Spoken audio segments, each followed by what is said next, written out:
Assalamualaikum warahmatullahi wabarakatuh. Pernahkah Anda mengucapkan bismillah, lalu hidup justru terasa semakin berat? Pernahkah nama Allah terucap di lisan, tetapi hati Anda diam, tanpa rasa, tanpa getaran? Hati-hati, karena bismillah bukan sekadar pembuka kalimat. Ia bisa menjadi pelindung, namun dalam kondisi tertentu, ia justru berubah menjadi saksi atas niat yang tersembunyi. Tidak semua orang berani mendengar kebenaran ini, karena ada akibat ruhani yang tidak langsung terasa, tetapi perlahan menggerogoti ketenangan hidup. Malam ini, dengarkan dengan hati yang terbuka, sebab mungkin selama ini kita menyebut nama Allah tanpa benar-benar siap berada di hadapannya. Bab 1, Kalimat Pembuka Langit. Bismillah bukan sekadar kata pembuka yang ringan di lisan, bukan pula hanya tradisi turun-temurun yang diucapkan tanpa kesadaran. Ia adalah kunci pertama yang mengetuk pintu langit, kalimat yang mengandung izin ilahi sebelum sesuatu bergerak di alam ini. Ketika seseorang mengucapkan bismillah, sejatinya ia sedang meletakkan dirinya di hadapan Allah, mengakui kelemahan dan menyerahkan kendali. Namun di zaman ini, banyak manusia mengucapkannya sambil lalu, tanpa rasa, tanpa hadirnya hati, seakan ia tidak lebih dari formalitas kosong. Disinilah awal kealpaan rohani itu bermula, ketika kalimat yang seharusnya menggetarkan jiwa justru menjadi kebiasaan tanpa makna. Para arif billah memandang bismillah sebagai sumpah batin, bukan sekadar lafaz. Setiap hurufnya memikul tanggung jawab rohani yang berat. Huruf ba di dalamnya adalah simbol keterikatan hamba kepada Rabb-nya. Seakan berkata, aku bersandar, aku bertumpu, aku tidak berjalan sendiri. Namun ketika bismillah diucapkan untuk sesuatu yang lalai dari Allah, untuk niat yang bengkok, untuk jalan yang gelap, maka saat itu kalimat suci tersebut menjadi saksi, bukan pelindung. Ia tidak pernah berdusta, tetapi manusialah yang sering mengkhianati maknanya sendiri. Ada rahasia yang jarang disadari. Bismillah bukan hanya pembuka amal, tetapi juga penentu arah. Ia memisahkan mana perbuatan yang disinari rahmat, dan mana yang berjalan tanpa penjagaan ilahi. Orang yang mengucapkan bismillah dengan sadar, seakan berkata kepada Allah, aku izinkan engkau mengatur langkahku. Namun bagaimana jika setelah itu langkah tersebut justru membawa kepada maksiat, kelalaian, atau kesombongan? Disitulah letak bahayanya, bukan pada bismillah, melainkan pada hati yang bermain-main dengannya. Kalimat ini memiliki cahaya yang tidak kasat mata. Ia menenangkan yang gelisah, melunakkan yang keras, dan menutup pintu-pintu keburukan yang tidak mampu ditutup oleh kekuatan manusia. Tetapi cahaya itu hanya menyinari hati yang jujur. Hati yang mengucapkan bismillah sambil merencanakan kezaliman, hakikatnya sedang memanggil nama Allah untuk sesuatu yang tidak dia ridai. Dan setiap panggilan itu tercatat, bukan sebagai pahala, melainkan sebagai peringatan yang kelak akan dibuka tabirnya. Maka sebelum lisan mengucapkan bismillah, berhentilah sejenak. Hadirkan kesadaran, tanyakan pada diri sendiri, apakah langkah ini pantas dibuka dengan nama Allah? Sebab bismillah bukan mantra pelindung untuk segala hal, melainkan perjanjian batin antara hamba dan Tuhannya. Jika perjanjian itu dijaga, ia akan menjadi sayap yang mengangkat amal. Namun jika dipermainkan, ia bisa menjadi cermin yang memperlihatkan betapa jauhnya manusia dari makna penghambaan yang sejati. Bab 2, Saat Bismillah menjadi saksi.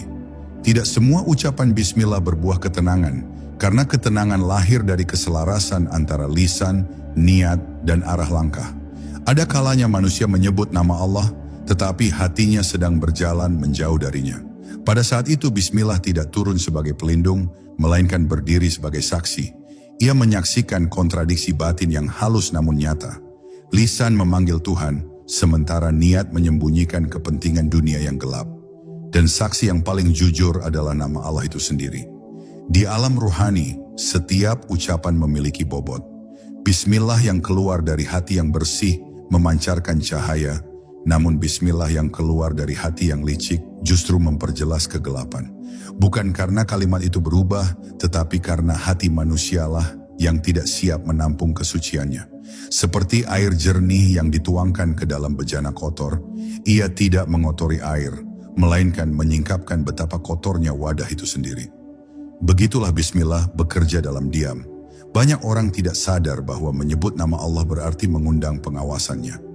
Ketika seseorang berkata bismillah sebelum berbicara, bertindak, atau mengambil keputusan, sejatinya ia sedang berkata, "Wahai Allah, lihatlah aku."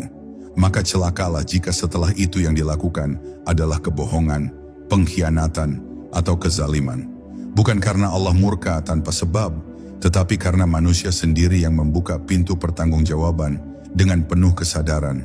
Meski seringkali kesadaran itu hanya ada di lisan, bukan di jiwa. Para ulama makrifat mengajarkan bahwa adab mendahului amal lebih penting daripada amal itu sendiri. Bismillah adalah adab tertinggi karena ia mengandung pengakuan bahwa tiada daya dan upaya kecuali dengan Allah. Namun ketika adab ini dilanggar, dampaknya bukan selalu langsung terlihat. Kadang ia hadir dalam bentuk kegelisahan yang tak jelas sebabnya, keberkahan yang terasa hilang, atau langkah yang terus menemui jalan buntu, meski usaha tampak sungguh-sungguh. Semua itu bukan hukuman, melainkan sinyal lembut agar hati kembali lurus. Maka jangan pernah mengira bismillah sebagai jimat yang bisa dipakai untuk membenarkan segala hal. Ia adalah cermin ruhani yang memantulkan keadaan batin pengucapnya. Jika hati jujur, ia menjadi penjaga. Jika hati curang, ia menjadi pengingat yang menyakitkan. Dan di titik inilah manusia diuji, apakah ia berani menyelaraskan niatnya dengan nama Allah yang ia sebut, atau terus bermain-main dengan kalimat suci sambil berharap dampak ilahinya tetap bekerja. Bab 3. Getaran niat di balik nama Allah. Setiap bismillah membawa getaran niat yang tak terdengar oleh telinga, namun sangat jelas di hadapan langit. Niat adalah ruh dari ucapan, dan ucapan hanyalah jasad yang bergerak mengikuti perintah batin. Ketika niat bersih, bismillah menjadi pembuka jalan yang lapang, seolah alam pun ikut menyingkirkan rintangan. Namun ketika niat tercemar, kalimat yang sama justru menekan batin, menimbulkan rasa berat yang sulit dijelaskan. Banyak orang menyangka itu hanya perasaan, padahal ia adalah resonansi ruhani antara niat dan nama Allah yang disebut. Ada rahasia halus yang jarang dibahas. Bismillah tidak hanya membuka amal, tetapi juga membuka tabir niat. Ia memaksa hati untuk jujur, karena menyebut nama Allah berarti tidak ada lagi ruang untuk bersembunyi. Dalam kesunyian batin, niat yang bengkok akan bergetar, gelisah, dan mencari pembenaran. Disitulah manusia sering berdalih, menenangkan diri dengan logika dunia, padahal hatinya tahu bahwa langkah itu tidak sejalan dengan cahaya yang dipanggilnya sendiri. Para salik memahami bahwa niat bukan sekadar tujuan, melainkan arah batin. Dua orang bisa mengucapkan bismillah untuk perbuatan yang tampak sama, namun hasil ruhani mereka bisa sangat berbeda. Yang satu diselimuti ketenangan, yang lain dikejar kegelisahan. Bukan karena perbuatannya, tetapi karena kejujuran niat di baliknya. Nama Allah Maha Suci, dan kesucian itu tidak bisa dipadukan dengan niat yang setengah-setengah. Ia menuntut kehadiran penuh, atau ia akan menyingkap ketidakhadiran itu dengan caranya sendiri. Seringkali manusia bertanya, mengapa doa terasa jauh? Mengapa usaha seperti tidak diberkahi? Mengapa hati mudah lelah meski amal tampak banyak? Jawabannya bisa jadi tersembunyi pada cara ia mengucapkan bismillah. Apakah ia benar-benar menghadirkan Allah sebagai tujuan, atau hanya sebagai pembuka rutinitas? Bismillah yang diucapkan tanpa kesadaran, bagaikan mengetuk pintu tanpa niat masuk, suara ada, tetapi makna hampa. Maka sebelum setiap langkah penting, latihlah hati untuk berdiam sejenak. Biarkan niat ditata, diluruskan, dan diserahkan. Baru setelah itu bismillah diucapkan, bukan sebagai kebiasaan, tetapi sebagai kesaksian batin. Karena pada akhirnya, yang dinilai bukan seberapa sering nama Allah disebut, melainkan seberapa jujur hati ketika menyebutnya. Bab 4. Ketika bismillah kehilangan rasa. Ada fase dalam kehidupan ruhani ketika seseorang tetap mengucapkan bismillah, namun hatinya tidak lagi bergetar. Lisan bergerak, tetapi batin diam. Kalimat suci itu keluar tanpa rasa, tanpa kehadiran, seakan hanya formalitas yang harus dilewati, agar aktivitas terasa lengkap. Inilah kondisi yang paling berbahaya, bukan karena seseorang meninggalkan bismillah, tetapi karena ia merasa sudah bersama Allah, padahal hatinya jauh.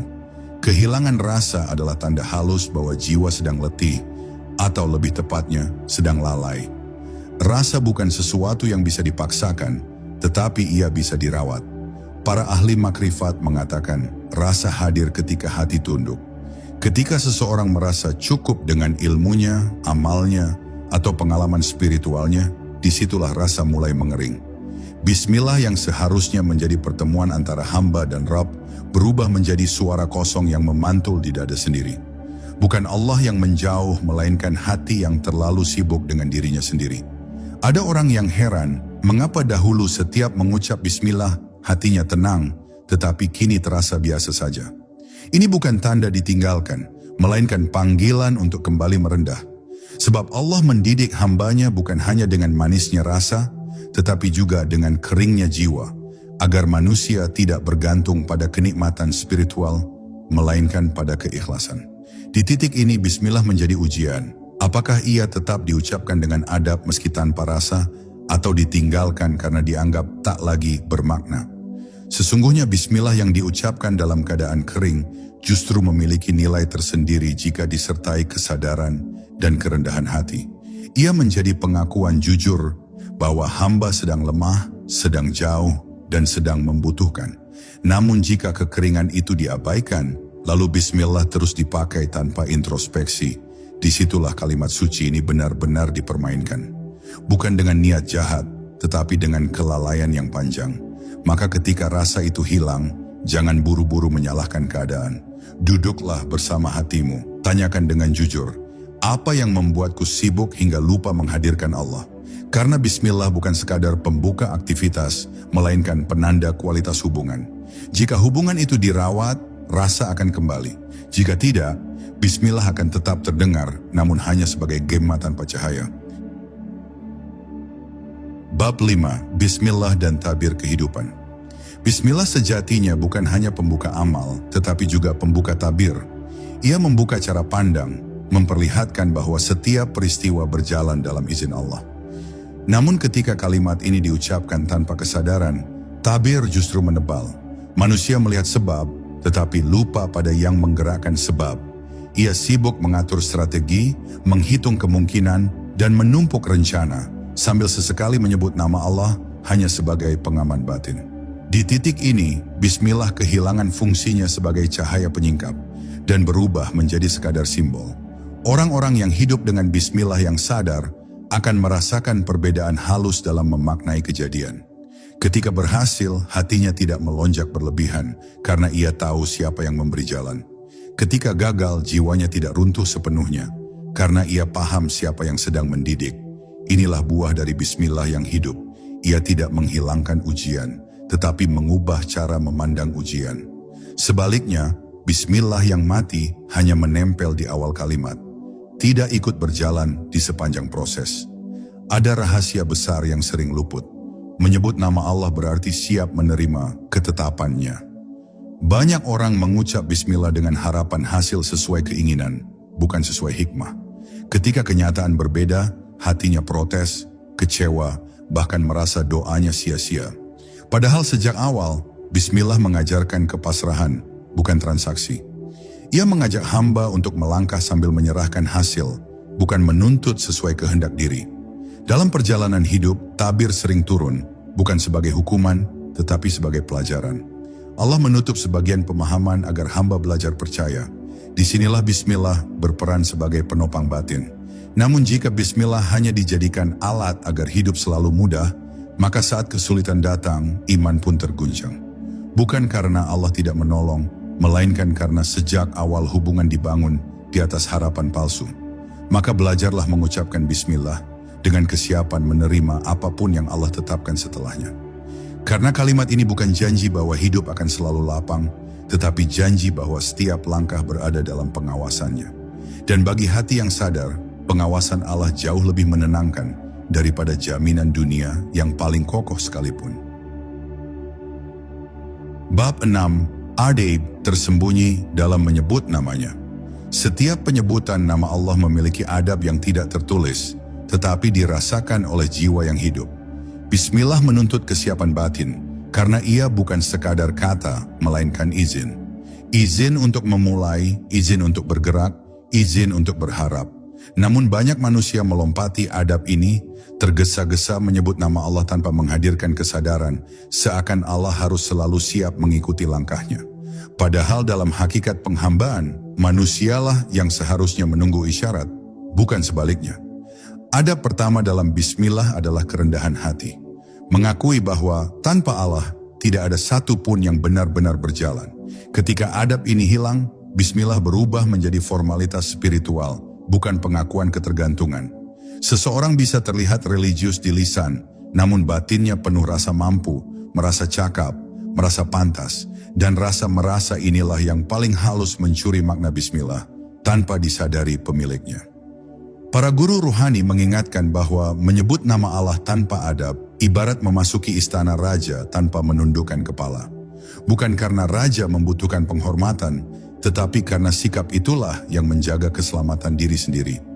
Bismillah yang diucapkan tanpa adab seringkali diikuti langkah-langkah yang tergesa, keputusan yang dangkal, dan hati yang mudah terguncang.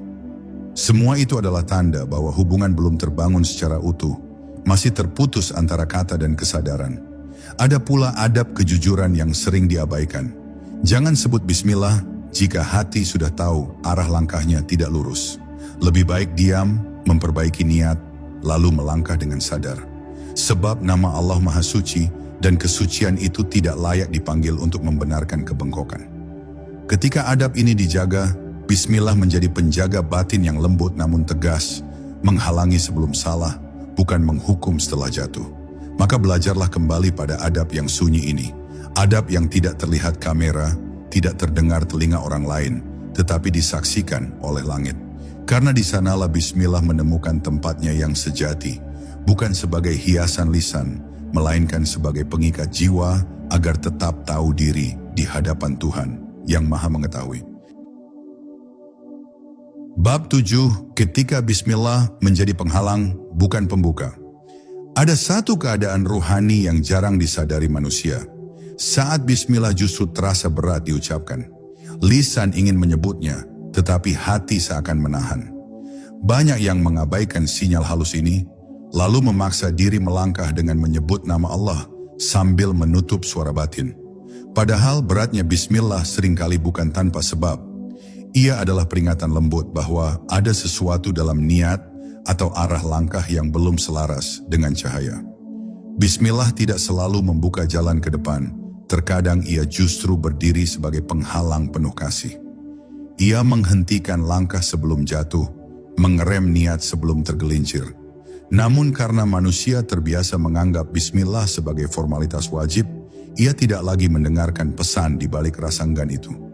Yang ada hanyalah dorongan ego, ingin segera berjalan, ingin segera sampai, ingin segera mendapat hasil, meski hati sudah diberi tanda untuk berhenti.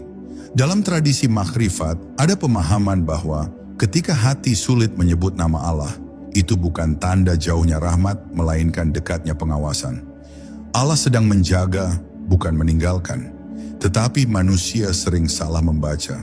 Ia mengira hambatan itu gangguan, lalu mencari pembenaran agar tetap bisa melangkah.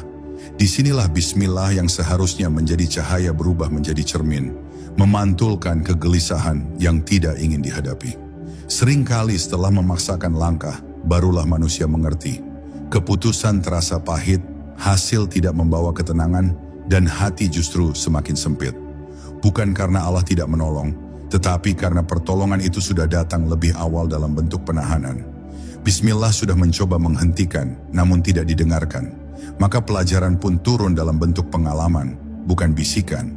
Maka jika suatu hari bismillah terasa berat di lisanmu, jangan buru-buru melawan rasa itu. Diamlah sejenak. Dengarkan batin. Bisa jadi di sanalah Allah sedang menyelamatkanmu dari langkah yang kelak kau sesali. Karena bismillah bukan hanya izin untuk memulai, tetapi juga tanda kapan seharusnya tidak melanjutkan. Bab 8, Bismillah dan harga kejujuran batin. Kejujuran batin adalah mata uang paling mahal dalam perjalanan ruhani, dan bismillah adalah alat ujiannya. Kalimat ini tidak bisa dipakai setengah-setengah karena ia langsung berhadapan dengan kesadaran terdalam manusia. Saat seseorang mengucapkan bismillah, ia sedang ditanya oleh batinnya sendiri, apakah engkau siap berjalan dalam cahaya atau hanya ingin meminjam nama Allah untuk kepentingan diri? Pertanyaan ini tidak terdengar, tetapi jawabannya menentukan kualitas langkah yang akan diambil. Banyak orang takut jujur pada dirinya sendiri. Ia tahu niatnya bercampur, tujuannya kabur, atau langkahnya merugikan orang lain, namun tetap memaksa menyebut bismillah agar hati terasa lebih aman. Padahal keamanan yang dibangun di atas ketidakjujuran hanya bersifat sementara. Cepat atau lambat, batin akan menuntut kebenaran. Dan ketika itu terjadi, bismillah yang dulu diucapkan tanpa kejujuran akan kembali sebagai cermin yang menyakitkan, memaksa manusia melihat dirinya apa adanya. Dalam keheningan, bismillah mengajarkan satu hal penting. Allah tidak membutuhkan ucapan kita, kitalah yang membutuhkan kehadirannya. Maka kejujuran menjadi syarat mutlak. Lebih baik sedikit amal dengan bismillah yang jujur daripada banyak langkah yang dibuka dengan nama Allah, tetapi dituntun oleh hawa nafsu.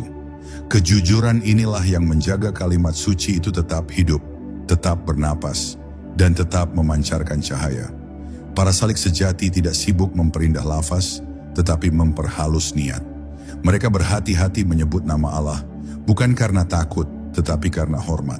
Hormat yang lahir dari kesadaran bahwa setiap penyebutan adalah amanah. Ketika amanah ini dijaga, bismillah menjadi penopang yang kokoh, membuat langkah ringan meski medan berat. Maka latihlah kejujuran batin sebelum melatih lisan. Jangan jadikan bismillah sebagai peredam rasa bersalah, tetapi sebagai cahaya yang membimbing. Karena pada akhirnya, hanya kejujuranlah yang membuat nama Allah layak disebut dalam setiap langkah hidup yang ingin benar-benar diberkahi. Bab 9. Bismillah sebagai perjanjian ruhani. Bismillah sejatinya adalah perjanjian, bukan sekadar pembuka. Ia adalah ikrar batin antara hamba dan Tuhannya. Sebuah janji tak terucap bahwa setiap langkah akan dijalani dalam kesadaran ilahi. Ketika seseorang mengucapkannya, ia sedang berkata dalam diam, "Aku berjalan atas namamu, bukan atas egoku." Namun perjanjian ini sering diucapkan tanpa kesadaran akan bobotnya. Seolah ia hanyalah ritual ringan yang tidak memiliki konsekuensi ruhani. Setiap perjanjian memiliki tanggung jawab. Menyebut nama Allah berarti siap diawasi, diarahkan, bahkan ditegur. Banyak orang ingin keberkahan dari bismillah, tetapi tidak siap dengan koreksi dari Allah. Padahal keberkahan dan koreksi adalah dua sisi dari rahmat yang sama. Allah tidak hanya memberi kemudahan, tetapi juga membersihkan jalan. Dan pembersihan itu sering terasa tidak nyaman bagi ego manusia. Di titik inilah banyak yang goyah. Ketika hidup mulai diatur, rencana berubah, jalan ditutup, dan arah dialihkan, hati mulai bertanya-tanya. Mengapa setelah menyebut nama Allah justru terasa berat?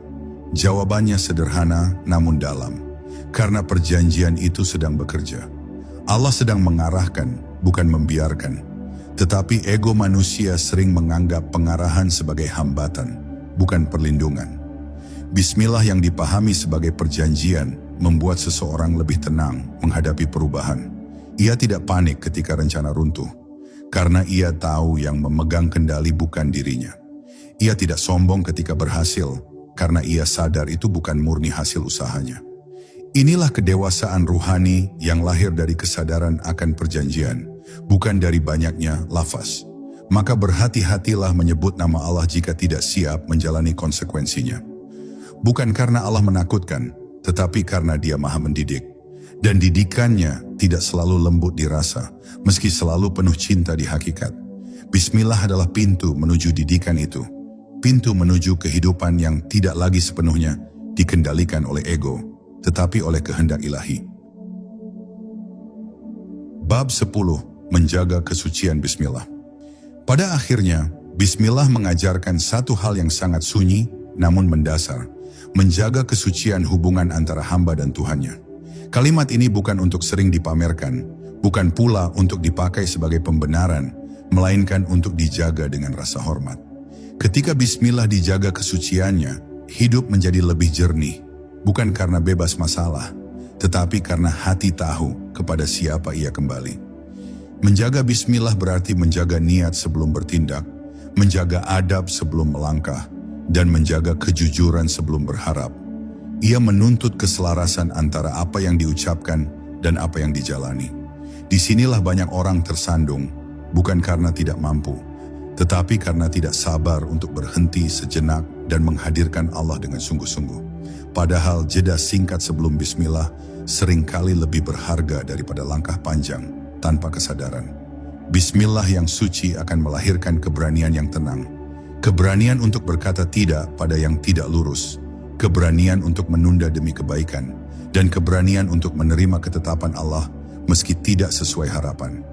Ia tidak menjanjikan hidup yang mudah, tetapi menjanjikan hati yang tidak mudah hancur.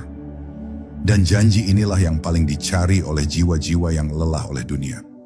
Jika selama ini bismillah terasa biasa, jangan putus asa. Kesadaran selalu bisa dilatih, rasa selalu bisa dipulihkan. Mulailah dari hal paling sederhana, hadirkan Allah 1 detik lebih lama sebelum menyebut namanya. Biarkan hati menyusul lisan, dari sanalah perlahan cahaya itu kembali bekerja, lembut namun pasti. Maka jangan pernah main-main dengan kalimat bismillah. Bukan karena takut akan akibat yang menakutkan, tetapi karena ia terlalu mulia untuk diperlakukan sembarangan. Siapa yang memuliakan nama Allah, akan dimuliakan dengan ketenangan yang tidak bisa dibeli oleh apapun di dunia ini. Semoga setelah ini, kita tidak lagi menyebut bismillah dengan lalai, melainkan dengan hati yang hadir dan niat yang jujur. Karena nama Allah terlalu mulia untuk dipermainkan, dan terlalu agung untuk diucapkan tanpa kesadaran. Semoga setiap langkah kita dibuka dengan cahaya, dan dijaga dengan kejujuran di hadapannya. Wassalamualaikum warahmatullahi wabarakatuh.